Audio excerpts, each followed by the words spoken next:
So how do you create a brand that truly represents who you are and the products you sell, as well as building a business that you can scale online?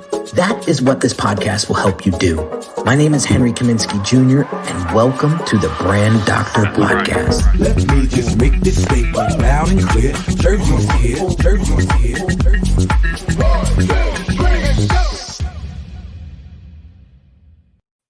What is going on, everybody? Welcome to another Brand Doctor podcast show. Today is going to be a live stream exclusive. We are going to take you behind the scenes on a rebrand project that we are about 98% complete. We did a soft launch on Tuesday, and we have some little minor things to button up on the back end, but I am so excited and proud of this project. I wanted to kind of share it with you and kind of show you the behind the scenes of what went into a project of this caliber and help you get a better understanding of the process that somebody who's serious about building an online business or building a business in general has to go through to get the end result that they're looking for, get a brand that really reflects and captures their true essence and the value that they deliver to their market. So I had a client come to me and basically say, Henry, I'm looking to focus on another market segment. I'm looking to get into and serve another audience. Wasn't sure how to position his offers. He had some ideas floating around in his head, but just wasn't quite sure how to package it, right? He wanted to brand himself and really stand out from everybody else that does what he does, and just didn't know exactly how to put all the pieces together. And this was like a long time coming. He's out of business now for quite some time. It's the one facet of his business is sort of running on its own now. And he was like, I want to do something else. I want to serve more people. I want to create a bigger impact because, you know, I've done the work. I've seen what works. I've seen what doesn't work. And, you know, I'm done looking like a business owner that is peddling low budget offers. He's like, I want to serve at a higher level, and I want to provide a more of an impactful value. And I don't have a brand that looks like that right now. So I need your help. And so he came into the Brand Accelerator program, and I took him through the process, and I am super excited to share with you how the program transformed this guy's brand identity and just elevated the quality and elevated the value perception of this business. And I'm going to walk you through the steps right after this quick message. If you're a business owner who wants to significantly grow your audience online and needs help dialing in your message to attract the right clients, check out this free video training that will help you position yourself more effectively and improve your brand's online presence. Visit www.uniquedesignz, with a Z at the end, not an S, .net/brand strategy.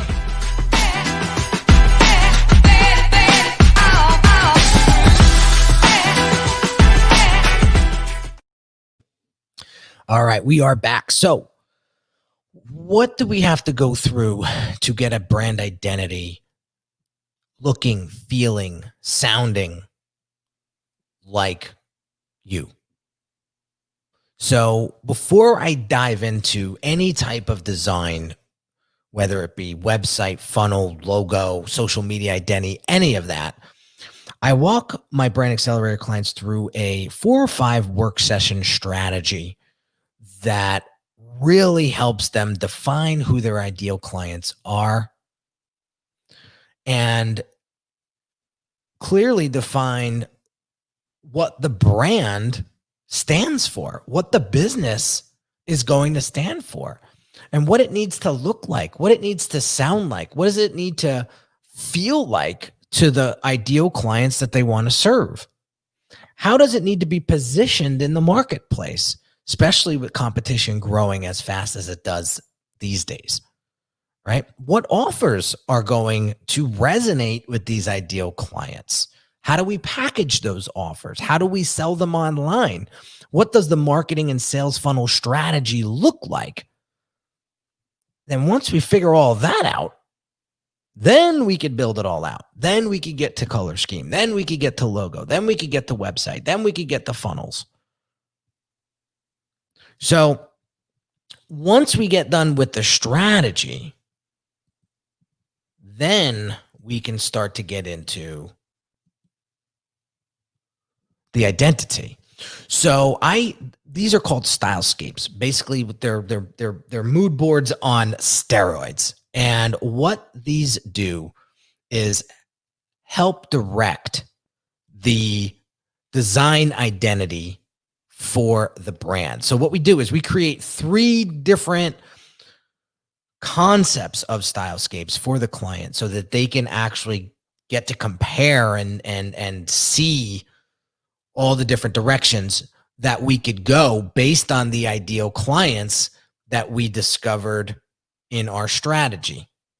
All right. So I'm not going to walk you through all 3 of them. I'm going to take you to the final product. But once we started, really dissecting and tearing apart the concepts that we created initially, we got down to this color scheme, this imagery, this typography. And now once we approve this, then we can go into logo design. Right? So we had a bunch of different concepts that we were playing around with, but this one stuck. This one made the most sense. Okay. So we wanted to share with them, this is called a application deck. And what we want to do is we want to create logos and put them in applications so the client can actually see them in action and get a feel for what the logo is going to look like and feel like on different brand collateral. So we want to give that look, because it's a lot harder to pick a logo that's on a white or black background, right? You just don't know what it's going to look like on things, right? You're probably anxious to want to see the logo in action. So we do that in an application deck. Right. So that's the application deck, right? Then he was coming out with a podcast. So we helped him brand the podcast image, right? What's going to show up on Spotify, what's going to show up on iTunes, right? So this was the look. And the one thing to keep in mind here is, when you're on iTunes, and this is like a pet peeve of mine, if the podcast title isn't large enough, you're going to fly right past it. So we want to make sure when you're doing podcast branding that the size of the title is large enough to see from, let's say, a foot away. Okay, because you're probably going to be holding your phone about a foot away from you when you're scrolling. So if you can't see the title and the title doesn't make sense, then it's going to get passed by. So quick little tip there when it comes to podcast branding. All right. So then what we did was we branded all of his social media to make sure that it was super consistent. So this was the fan page or the business page of Facebook. This was his LinkedIn branding. This was his YouTube branding. This was his Twitter branding. Okay. And then before we dove into websites, funnels, what I like to do is I like to take them through a wireframe blueprint to get an understanding of how things are going to flow before we start to build it. Again, I say this 1,000 times. You wouldn't build a house without a blueprint, would you? Well, you shouldn't be building your brand's identity online without a blueprint. So this is the infrastructure of his website and funnel before we got to town, before we started breaking ground on the design and development, right? So we have the homepage that links to a case study page that links to a podcast homepage, which then funnels down into the podcast individual page. So here is like the library of podcasts. And then when you want to listen to one specifically, you click on listen now and it brings you to the actual podcast, right? And then we connected 2 of his funnels to his website, right? So his website is acting like home base, right? So now he's got a website that actually is making money. You know, there's so many people out there that have websites that don't make them money. And I'm like, what are you doing with a website if it doesn't make you money? What's it? So we connect the 2 funnels to the website and now we can drive revenue. Okay. So this funnel here is and I'm going to show you the actual in a second, but this is the sales page. Then it goes to an order form page. Then it goes to an OTO page, which is a one-time offer, right? That's going to help you increase the cart value, AKA help people buy more, right? And then it's going to go to a confirmation page, right? Same thing with this funnel, sales page, application goes to calendar. Now we made some iterations as we went on to build it. We made some iterations that actually improved the flow of the funnel, right? So now this is his website. This is his website homepage. Okay. So see how the color scheme, see how the imagery, see how the typography, see how everything just flows beautifully. This is a video. Let's kick this off correctly with and he's a great public speaker. So I could watch him on video for hours, right? So we have a cool video here, right in a section here. Who am I? Got tons of testimonials, tons of case studies. So this is his homepage. So if you click on the call to action, it's going to bring you right to his funnel, right? And we'll get there in a second, right? Then you go to his podcast page. There's his podcast page. These are the cover designs that we did for each podcast episode, right? Love this. So we wanted to make sure that he was branded through and through, right? And then when you click on a specific episode, takes him to the actual episode. He's got a video version and he's got the audio version. He's got the buttons here to subscribe. He's got nice detail here of the episode. And then he's got the transcription block here. This is phenomenal for SEO. Phenomenal for SEO. Okay. And he's got his blog. And then he's got his individual blog. Then he's got his case study page. This is a really cool way to showcase case studies. So we have tabs here, right? So here's the problem that his client had. Here's the strategy that Jason helped him with. And then when you click on solution, there's the solution that was provided, right? So he's got quite a few here of case studies. And then this will be simple to add more as they come in, right? So that's his case study page. It's very, very important to have social proof on your website. I don't see enough of it yet, but there's a happy medium. People that use too much, it's like they're overcompensating for something. People that use just enough, it just feels right. That's why we sprinkled the testimonials out throughout the funnel pages, throughout the homepage, throughout the website, throughout the entire experience, because we just don't want them buried into one place, right?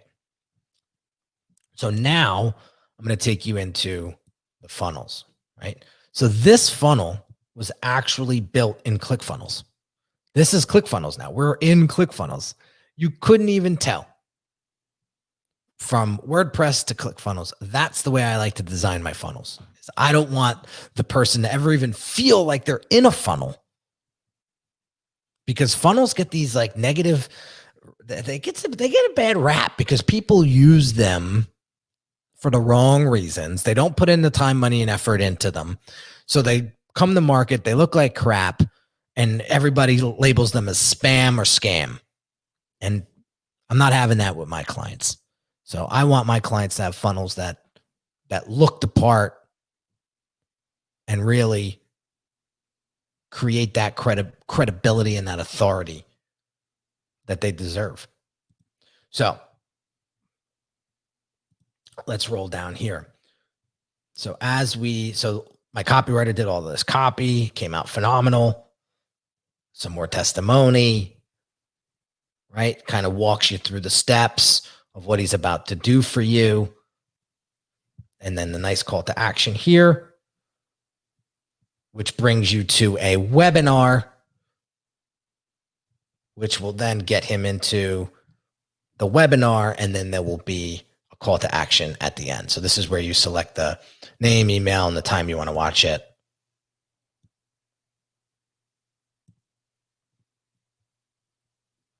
And then that's that funnel.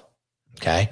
Then if you want to go to the next funnel, this is also built inside of ClickFunnels. Again, see the consistency of quality and design. This is what I'm talking about. Again, this leads to a video. One of the things that I saw with Jason right away was he was extremely powerful on video. So I want to triple and quadruple down on my clients' strengths. And so I said, we gotta have video here. And so the whole experience, it feels like by the time you get through this website and funnel and spend the time, you feel like, like and trust Jason, with your kids, because he comes across that way. He's very likable. He's very trustworthy. He's got a hell of a track record. And you can tell he puts a lot of effort into his work. So this is funnel number 2 that we did. So we walk you through the steps of what to expect. Some more testimonial. And then boom, take me to the video. Here's the video. And then as you continue to watch the video, the offer will eventually pop up, and then you take action on the offer. And then we have all of his social media up here. This is like prime real estate for any website. Is your top right. So whatever you have, you want a phone number there. He's big on social media, so we're going to put his social media handles there. But if you want a phone number, that's the place you put it. Right, top right. All right. So this is the case study page to take you back to home. And then we have this sticky up top. So no matter where you scroll on any of the pages, your navigation is right there. One of the things that when you're creating websites and an experience for a visitor, you got to make it easy for them to find what they want to find. Otherwise, they're going somewhere else, right? So a couple things you want to make sure when you're creating a funnel or a website is get them to where you want them to go with the least amount of friction and trouble. That's what's going to create a great experience, and they're going to come back for more. They're going to tell their friends about it.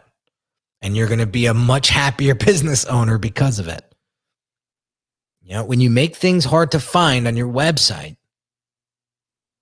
you're screwing yourself. And I don't want to see that. So that is the behind the scenes look of a soup to nuts